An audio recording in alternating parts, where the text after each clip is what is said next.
I'm really happy to have Javi and Emilio with me on the pop-up Imagine AI podcast here at our conference. How are you two doing? Nice to be here. Thank you. How's the conference been so far? Amazing. I'm loving it. Yeah. It's just to put faces in people that I only know from Twitter, for example. Just that. It's super rewarding. I'm loving it.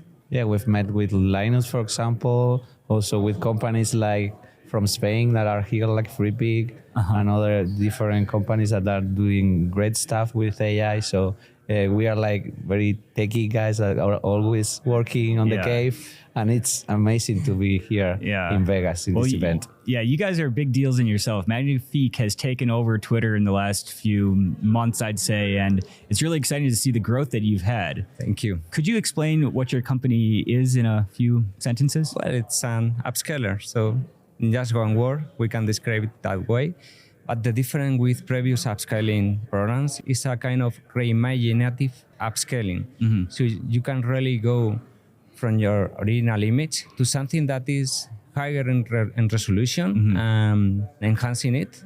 And you can be super near to your original image if that's what you want. And that's something you can do with other previous upscalers that were existing before us. But with Magnific AI, you can do something new. That is, you can allow the AI to hallucinate the details, to create new details that were not there at the beginning. And you can do that very easily just with your prompt and some parameters like creativity, resemblance, etc. Wow, yeah, I've played around with it a bit and it's very impressive. What are some of the sliders that you have? We have creativity, for example. It's pretty straightforward to understand. Is if you increase it, you will allow the Magnific AI to hallucinate more details.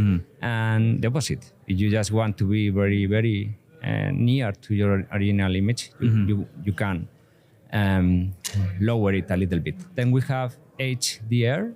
That is a bit more tricky. Not too many people are using it, so maybe we'll change that eventually. But you can get more details using that. And then we have resemblance, very easy to understand. If you increase it, your image will be also more similar to the original one. And then we have one that almost nobody is using, but artists love it. That is fractality. So you have a prompt, you can guide the generation with the prompt. So with fractality, you are telling the machine, if you increase it, you are telling the AI to use your prompt in smaller and smaller areas of the generation. So if you go from 500 pixels per 500 pixels, so really a small image, to 10,000 pixels per 10,000 pixels, and you increase fractality a lot, and you put in your prompt something like a rose, then smaller roses will start popping up in smaller areas, and you can go like zooming and more roses in a fractal way. So it's quite strange, but artists are loving that one. Wow. What is the roadmap? I know you've made some releases, announcements of new product features that you have. What's the roadmap for it? Secret. Yeah. Super secret. We've just launched the style transfer feature. Style transfer? Super happy with that. Just last week we launched that. So now we have a few things to do because we've been super fast with our, the growth, and we wanted to have another feature for the users that they were asking for it. But we have a lot of demands from our customers that's great. Yeah. But it's just the two of us, so we are like prioritizing things and let's see what's coming next. But we have something in the UX that we want to get better in. So something like grid view that everybody is asking. Grid view, batch upscaling, so you can enter more images in the input. Some people saying, I need to put 10,000 images just with one click. Oh my God, 10,000. Okay, something like that kind of thing. And new processes for sure they will come. But we are very happy also with the style transfer, even though our enhancer, it's our main feature. The style transfer is getting traction and is being used. And where does the inspiration come from? Where did you get the idea to start Magnific, and why do you keep going? Okay, for me, the starting point was DALL-E 2 especially, I think, because when DALL-E 1 was in the market, they didn't allow anybody to play with it. Okay. But with DALL-E 2, they opened the door to test it. And while I was waiting to get an invitation of DALL-E 2, I started to play with other toys, toys for the first time, generative AI toys. And in that moment, like 1 year and a half ago, 2 years ago, you only have things quite complex and very slow, like Disco Diffusion, that was a Google script that you can run on the cloud.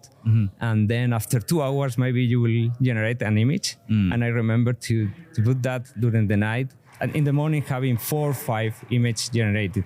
And we can do that now in 5 seconds with Midjourney. So, and that was only 1 year and a half ago. So in that moment, I started to play a lot with generative AI programs, etc.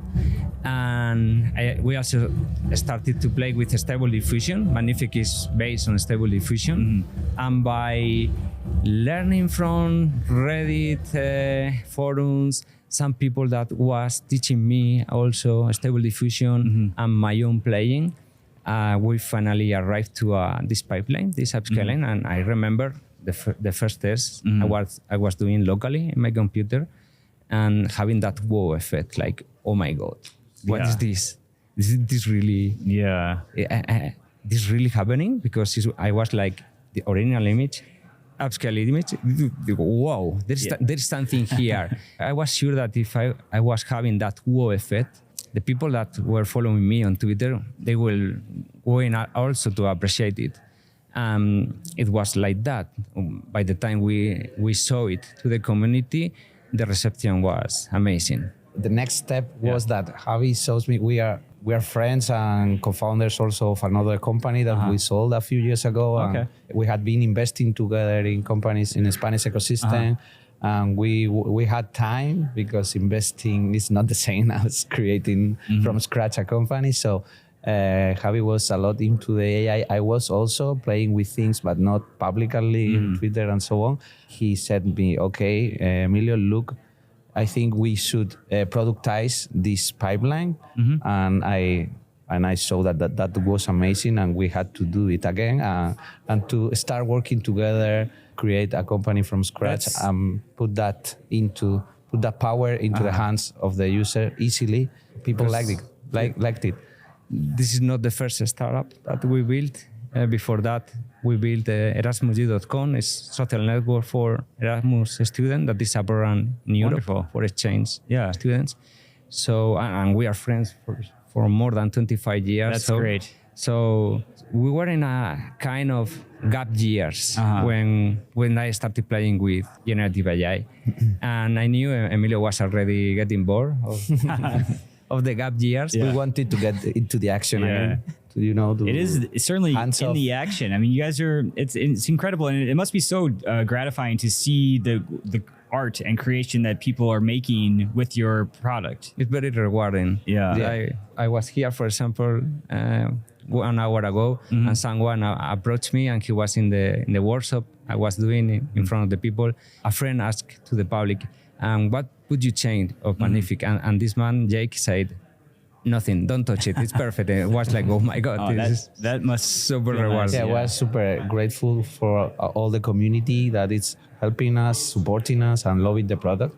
We know we have a lot of work to do, and we are on it, and we listen to them, but we are super grateful, and we feel very lucky to have our users, that they are being great with us. So almost everyone is writing excellent words by Twitter, by email, whatever. We are motivated by them. That's our mainly motivation. So that's super motivating, and I'll make sure to put in a lot of the artwork that people have made. We created our hype video with a lot of help from Magnific. So cool. It's very cool. Is there a parting message you'd like to say to the audience? Just to say thanks for all the support, for using it, for enjoying it, for sharing your upscales and style transform images in Twitter, doing tutorials, threads, YouTube videos. Thank you very much. The ideas, the feedback, it's amazing. And we are working for them, and we are super motivated. Well, and we're so